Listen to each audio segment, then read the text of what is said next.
책은 당신의 삶을 바꿀 수 있습니다. 안녕하세요. 책책책입니다. 들으면 들을수록 여러분들의 운이 좋아지는 읽고 떠들기 시작하겠습니다. 오늘 소개드릴 책은 미래를 읽는 기술이라는 책입니다. 이동우라는 분이 지으셨고요. 비즈니스 북스에서 나왔고 2018년 2월에 출간된 책입니다. 총 페이지 수는 356쪽입니다. 먼저 저자 소개 짧게 말씀드려 보겠습니다. 저자 이동우, 대한민국 대표 독서 큐레이터이십니다. 연세대학교에서 저널리즘으로 석사학위를 받으셨고요. 한국경제신문 기업정보팀에서 사회생활을 시작하셨습니다. 한경디스코, 미래넷, 백상경제연구원 등에서 근무하셨고 2004년 북세미나닷컴을 설립해서 700명의 저자들과 인터뷰를 하셨습니다. 현재는 이동우 콘텐츠 연구소를 운영하고 계십니다. 2005년과 2006년에 30살 경제학과 한국인이 사는 법이라는 책이 출간되었는데 이 두 책은 당시로서 매우 흥미로운 관점을 제시했습니다. 2005년 당시 우리나라 30대 인구는 850만 명이었습니다. 이것은 대한민국에서 공식적으로 집계된 인구 중 가장 큰 집단을 차지하는 규모라 할 수 있습니다. 1972년에 태어난 사람은 무려 100만 명이었고요. 그들은 대학 입시 사상 최고의 경쟁률을 겪었습니다. 그들에게 경쟁이란 자연스러운 일이었죠. 중고등학교 때 한 반에 60명 정도의 인원은 보통이었고요. 대입 경쟁률이 그렇게 높은 것도 이상한 일은 아니었습니다. 그러한 경쟁 압력 속에서 살아남기 위해서 허우적대느라 전체 그림을 보지 못하는 것은 어찌 보면 당연한 일일 수 있겠습니다. 그들이 평범한 사람들이라서가 아니라 그 누구라도 아마도 그랬을 것입니다. 하지만 이 두 권의 책, 30살 경제학과 한국인이 사는 법은 우리가 당연하게 생각했던 사실 이면의 다른 이야기를 하고 있었습니다. 당시 가장 두꺼운 층의 30대 인구 덕분에 10년 후인 2015년이 되면 대한민국에서 40대가 가장 많을 것이고 2025년이 되면 50대 인구가 가장 많을 것이며 2035년이 되면 60대 인구가 가장 많은 시대가 된다는 그런 이야기였습니다. 이로써 벌어지는 사회 문제는 아마도 누구나 예측할 수가 있는 것들입니다. 우선 2005년부터 향후 10년간 30대 인구는 높아진 취업 경쟁률로 인해서 취직이 힘들어지면서 결혼을 잘 하지 않게 되고 하더라도 아이를 많이 낳지 않을 것입니다. 이에 따라 평수가 큰 아파트는 가격이 떨어지고요. 중소형 아파트 가격은 유지되거나 상승할 가능성이 높죠. 또 경쟁 압력이 커서 대학원 등에 진학해서 더 높은 학력을 쌓으려고 할 것이기 때문에 사회는 더욱 거센 경쟁 시대로 접어들게 된다고 말할 수가 있겠습니다. 무엇보다 2017년, 18년, 19년이 되면 2005년에 30대였던 사람들이 기업의 임원으로 승진할 나이가 되는데요. 임원의 자리는 아마도 턱없이 부족할 것이기 때문에 IMF 때보다 더 큰 구조조정을 아마도 피할 수가 없게 될 것입니다. 저자가 이런 현상에 눈을 뜨게 된 것은 미래학을 공부했거나 미래학을 논할 수 있는 그런 석학의 자리에 있어서가 아니라고 얘기하고 있습니다. 그저 단지 몇 권의 책을 읽고서 저자는 모자이크식 사고를 했다고 이야기합니다. 다시 말해 한 권을 읽고 그것으로 끝나는 것이 아니라 관련된 다른 책을 읽고 내용을 보완하면서 어떤 것은 틀리고 어떤 것은 맞는지, 어떤 것이 더 가능성이 높은지 나름의 판단을 해보는 것이죠. 책을 여러 권 읽고서 연결해서 생각을 하면 커다란 지식의 집합체가 보이게 됩니다. 그리고 그 안을 가로지르는 큰 줄기, 큰 흐름들을 읽을 수가 있게 됩니다. 오늘날 우리는 참 복잡한 세상에 살고 있습니다. 최근 2-3년 동안 리더십, 커뮤니케이션, 마케팅 전략, 조직 문화, 기술 혁신 등 비즈니스에 관한 거의 모든 지식이 바뀌었거나 새로이 등장했습니다. 그렇다면 이 모든 분야에서 일어난 변화들 가운데 어떠한 것이 맞는지, 그런 변화가 적절한지 혹은 부적절한지 어떻게 판단할 수가 있을까요? 바로 이것을 위해서는 책을 많이 읽고 모자이크식으로 사고를 하는 것입니다. 저자는 이 책에서 모자이크식 독서, 다시 말해서 여러 권의 책을 통해서 맥락을 이해하고 이것들을 연결하는 서브텍스트를 읽어내는 힘, 그것을 이야기하고자 노력했습니다. 이것을 통해서 세상이 나아가는 방향을 예측하고 우리가 무엇을 준비해야 할지를 생각해 보고자 한 것이죠. 수많은 미래학자들 중에서 정말로 미래에 일어날 일을 이야기할 수 있는 사람은 정말 얼마 되지 않습니다. 자신에게 필요한 지식과 통찰은 스스로 찾아낼 수가 있어야 되는 것이죠. 저자는 이 책을 통해서 앞으로 우리가 어떤 세상에 살아가야 될 것인지, 어떤 변화들이 지금 일어나고 있는지, 무엇을 봐야만 할 것인지, 또한 4차 산업혁명으로 불리는 커다란 변화 속에서 무엇이 거짓이고 진실인지에 대해서 이야기를 하고자 합니다. 그리고 그동안 바쁘게 살아온 나머지 우리가 간과한 것들은 무엇인지, 그러한 문제가 있다면 그것은 바로 무엇인지, 그로 인해서 우리가 앞으로 어떤 상황에 직면해 있는지를 살펴봅니다. 우리 앞으로 다가올 10년, 도무지 앞이 보이지 않는 그 10년을 보여주는 것은 바로 책이다 라고 저자는 강조합니다. 너무나 빠르게 변하는 세상에서 어쩌면 우리는 작은 집중력조차 제대로 발휘할 수 없을지 모르겠지만 포기하지 않고 꾸준히 노력을 한다면 결코 미래는 어둡지 않을 것입니다. 매일을 바쁘게 살아가는 우리에게는 미래는 어쩌면 이것도 저것도 아닌 무의미한 단어일지도 모릅니다. 1990년대만 해도 미래는 풍요와 기대의 대상이었죠. 하지만 지금은 도무지 앞이 보이지 않는다고 세계적인 석학들까지도 앞다투어 말하고 있습니다. 왜 그럴까요? 기술의 발달 속도가 너무나 빠르기 때문입니다. 문제는 여기서 그치지 않습니다. 빠른 기술 혁신은 더 빠른 변화를 불러오고 이것은 연쇄작용을 일으킵니다. 이 모든 의미를 한 단어로 표현하는 말이 있습니다. 바로 기하급수 시대라는 것입니다. 세상은 이미 기하급수적으로 성장하고 있습니다. 그러나 전문가들은 아직도 산술급수적으로 생각을 합니다. 시간이 흐른 뒤 뒤돌아보면 그들의 예측은 틀린 것으로 드러나죠. 과거의 기준으로 보면 정확했지만 더 이상 맞지 않는 그러한 패러다임인 것입니다. 예를 들어 맥킨지의 조언을 따라서 AT&T가 황금 시장을 잃어버린 것 같은 그런 사례도 될 수가 있습니다. 우리나라에도 이와 비슷한 사례가 있죠. 애플이 아이폰을 개발해서 시장을 선도하자 삼성은 급하게 추격을 시작했지만 LG전자는 여기서도 맥킨지앤컴퍼니의 설득으로 제품을 고도화하지 않고 광고 전략에 집중하는 전략을 선택했습니다. 결국 LG는 첨단 스마트폰 시장에 진입하기까지 한참 동안 삼성의 폭발적인 성장을 지켜봐야만 했죠. 한 언론기관의 조사에 따르자면 당시 LG의 기회 손실액은 약 2조 원이 넘는 것으로 추산되었다고 합니다. 비용 절감, 매출 증가, 재무 성과 개선을 달성하기 위해서 해외 아웃소싱 및 사업 확장, 대규모 합병을 해왔던 것들은 모두 산술급수적인 사고에서 비롯된 것이라 말할 수가 있습니다. 하지만 이런 사고는 규모가 커지면서 유연성을 잃고 맙니다. 산술급수적인 사고에는 양적 성장이라는 한계가 있는 것입니다. 20세기 최고의 사회학자로 불린 막스 베버도 크기를 강조했는데요. 대부분의 연구소, 군대, 기업들은 그의 주장을 따라서 큰 조직과 대규모 투자를 앞세워서 거대한 관료 조직을 만들었습니다. 이것을 가리켜 규모의 경제라고 합니다. 그러나 이러한 규모의 성장은 한계가 있죠. 현대사회는 규모가 크다고 해서 성장한다는 보장이 없기 때문입니다. 산술급수적 사고는 저물고 전혀 새로운 사고방식이 등장하고 있습니다. 바로 기하급수의 시대라 말할 수 있죠. 기하급수 기업은 곱하기 또는 제곱의 개념으로 설명할 수가 있는데요. 첨단 기술을 사용해서 적은 인원으로 산업계에 막대한 영향력을 행사하는 그러한 기업들을 말합니다. 우리가 잘 아는 구글, 페이스북, 우버와 같은 기업들은 대표적인 기하급수 기업이라 볼 수 있죠. 대규모 제조업으로 대표되는 전통적인 기업들보다 직원 수가 굉장히 적지만 이들의 파괴력은 정말로 엄청나죠. 중요한 것은 기하급수 기업의 배가 법칙이 성립하면 절대로 멈추지가 않는다는 것입니다.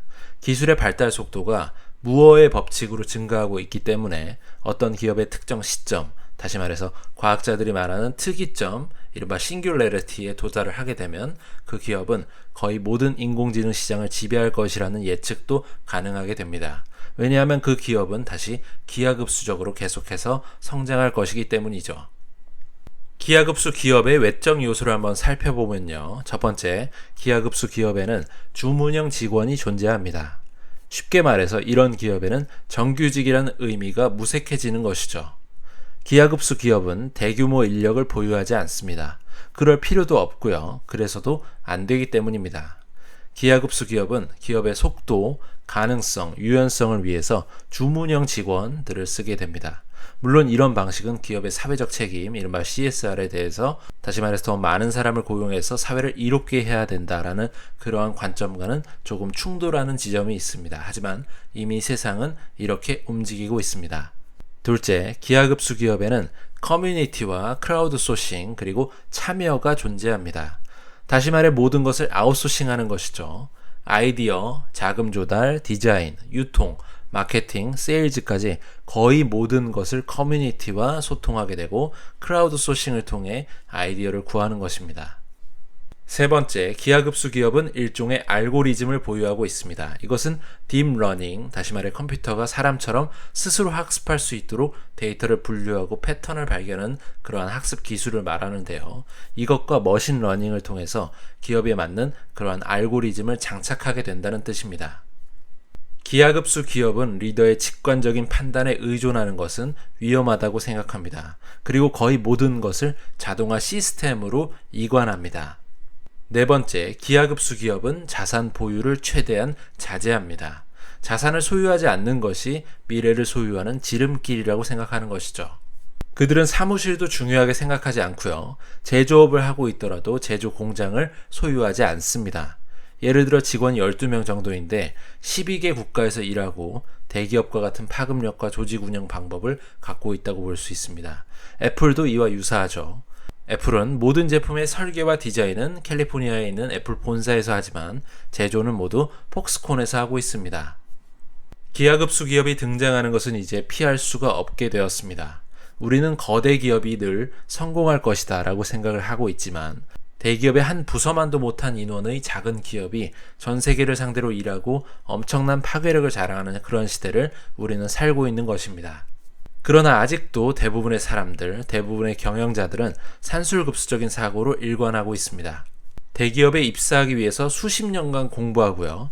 회사 규모를 키우기 위해서 더 많은 직원을 고용하고 공장을 짓고 있습니다. 하지만 이제는 산술급수적 사고에서 기하급수적인 사고로 전환할 때가 왔습니다. 규모가 큰 거대 기업이 아니라 작고 빠른 기업을 상대해야 하는 그러한 시대의 변화에 따라서 우리는 대응할 준비를 해야 되는 것이죠. 과거에는 인간처럼 생각할 줄 아는 컴퓨터를 만드는 게 목표였다면 이제는 수많은 데이터를 학습시켜서 인간보다 더 똑똑한 인공지능을 만들고 있습니다. 네트워크의 발전과 데이터의 양의 폭발적인 증가 및 수집이 가능해지면서 현재의 머신러닝 시스템은 필요한 내용을 부호화하고 일일이 가르쳐주거나 문제를 푸는 방법을 지시하는 인간의 그늘에서 벗어났다고 말할 수 있습니다. 그래서 인간이 풀 수 없는 문제를 척척 풀어내면서 인간의 능력을 순식간에 넘어서고 있죠. 인간은 필요 없다라는 책에서는 미래 사회가 자산 대 사람의 투쟁이 될 것이라고 말하고 있습니다. 왜 인공지능 대 사람이 아니라 자산일까요? 기술 발전의 가속화는 자본이 있는 소수에게 돈을 벌 기회를 더 많이 제공하지만 가진 것이 노동력뿐인 사람들에게는 실업과 빈곤을 안겨줄 것이기 때문입니다. 기술 발전이 약속했던 풍요와 번영은 과거의 이야기가 될 가능성이 높습니다. 미래에는 인공지능으로 대표되는 자본의 편중 현상이 가장 큰 사회 문제로 대두가 될 것입니다. 어떻게 보든 이것은 암울한 미래일 수밖에 없죠. 게다가 우리는 앞으로 인공지능이 만들어낼 위기를 인식하기조차 힘들 것입니다. 우리가 싸워야 할 대상은 실체가 없는 클라우드 서버 내에 있는 알고리즘, 프로그램, 인공지능 같은 것이기 때문일 것입니다. 우리는 싸워야 할 대상이 누구인지도 모른 채 직업이 없어지고 삶의 터전이 사라지는 그러한 세상에서 살아가야 될지도 모릅니다. 반대로 인공지능의 위험이 있더라도 별 문제는 아니다 라고 생각하는 견해도 물론 있습니다. 일종의 역사순환론적인 그런 입장이라 볼 수 있죠. 역사적으로 기술혁명이 일어날 때마다 많은 일자리가 사라졌지만 새로운 시장이 열려서 보다 많은 노동자 수요를 결국 창출했다라는 것입니다. 그래서 인공지능 기술로 촉발되는 기술혁명은 인간 삶의 터전을 크게 흔들어 놓겠지만 언제나 그랬듯이 새로운 대안은 만들어질 것이라고 봅니다. 당신의 생각은 어떻습니까? 인공지능이 인간의 삶을 위협할까요? 아니면 위기 속에서 여전히 기회는 존재하는 것일까요? 컴퓨터 공학자 칼 뉴포트의 책 딥 워크는 빠르게 배울 수 있는 능력을 굉장히 강조하는 책입니다. 이 책은 빠르게 변화하는 시대에서도 살아남는 사람들이 있다는 전제로 시작합니다. 어떤 상황에서도 살아남는 사람들은 세 부류로 나뉘는데, 첫 번째, 기계와 소프트웨어를 활용해서 가치 있는 결과를 만들어낼 수 있는 사람들입니다. 두 번째는 업계 최고의 능력을 갖고 있어서 지구 어디에 있든지 역량을 발휘하는 그런 사람들이죠. 마지막으로 신기술에 투자할 수 있는 자본가가 있겠습니다. 당신은 어떤 부류에 속하십니까?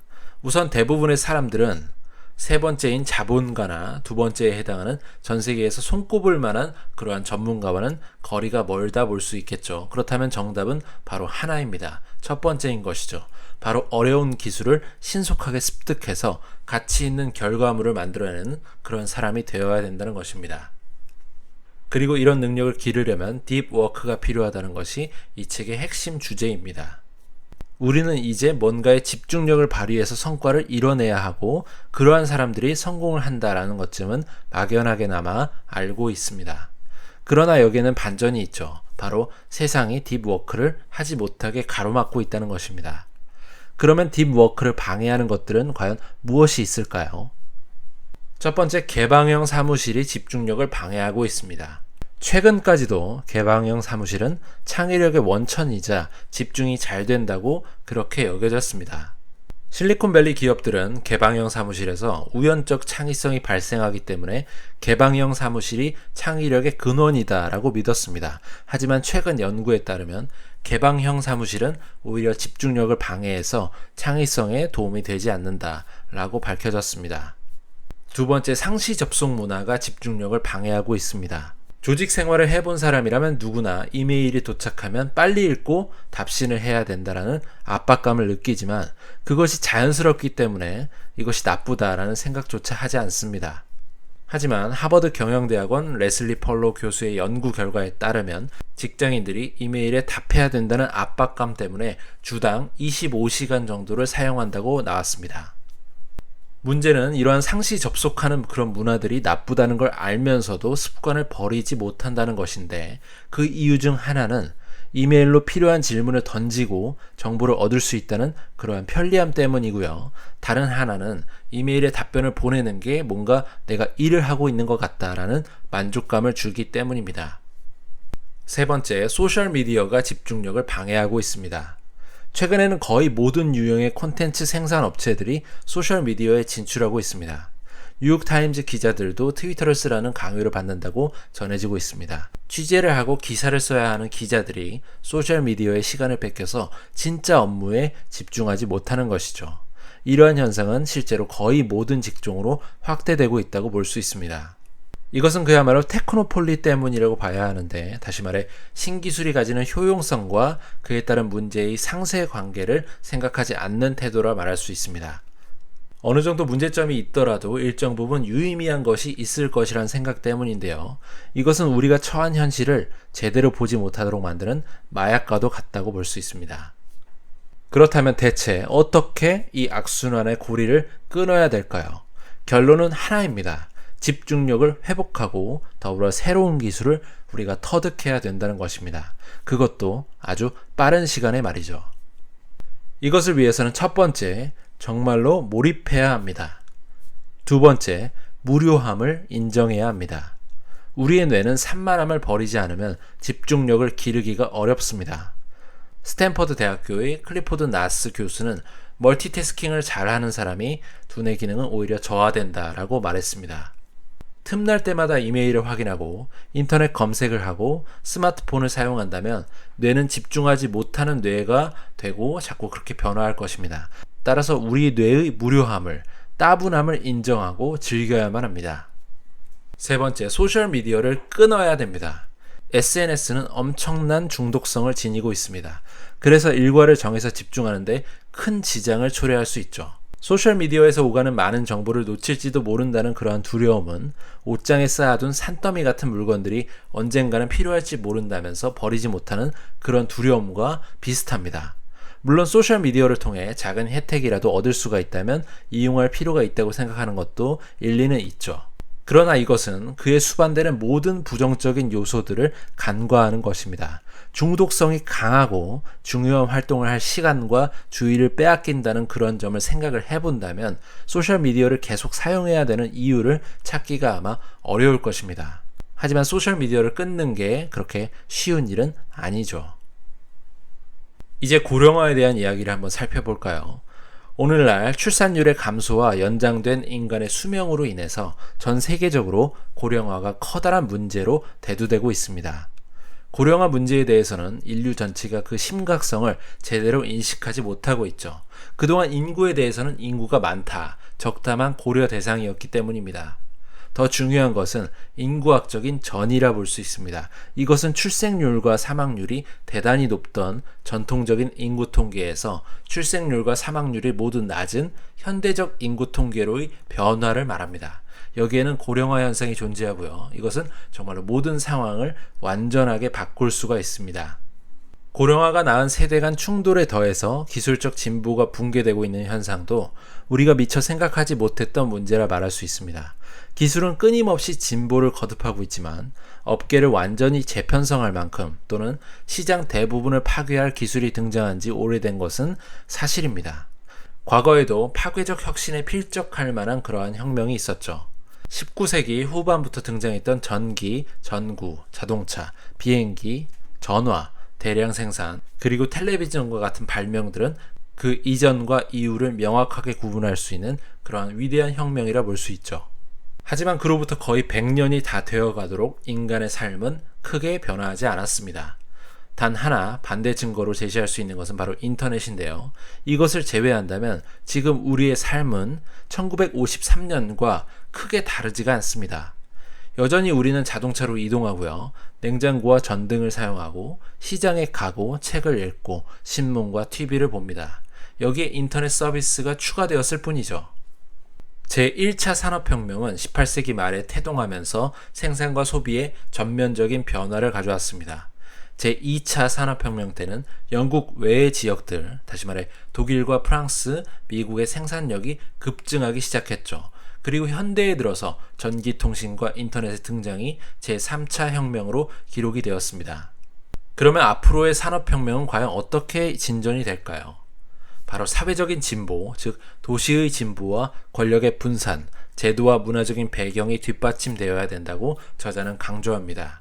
1970년대 이후 지속되고 있는 대침체의 원인도 이런 관점에서 설명을 할 수가 있습니다. 산업혁명이 일어나는 배경은 바로 그 문화에서 답을 찾아야 된다는 것이죠. 사람들은 실리콘밸리를 혁신의 메카라고 부르지만 이곳이 4차 산업혁명의 근원지는 아닙니다. 실리콘밸리가 우리의 생활을 바꾼 것은 맞지만 모두 기존 서비스를 인터넷으로 연결했을 뿐이라는 걸 떠올려야 할 것입니다. 또 예상치 못한 문제는 불평등의 가속화인데요. 불평등이 시작된 시점으로 많은 학자들이 1980년대를 이야기합니다. 다시 말해 지난 35년 동안 자산과 소득의 불평등이 폭발적으로 증가했습니다. 어떤 이유에서일까요? 1980년대 주목할 만한 사건이 있었습니다. 바로 레이거노믹스가 기업들과 관련한 규제를 대거 해제하면서 자유를 제공한 것입니다.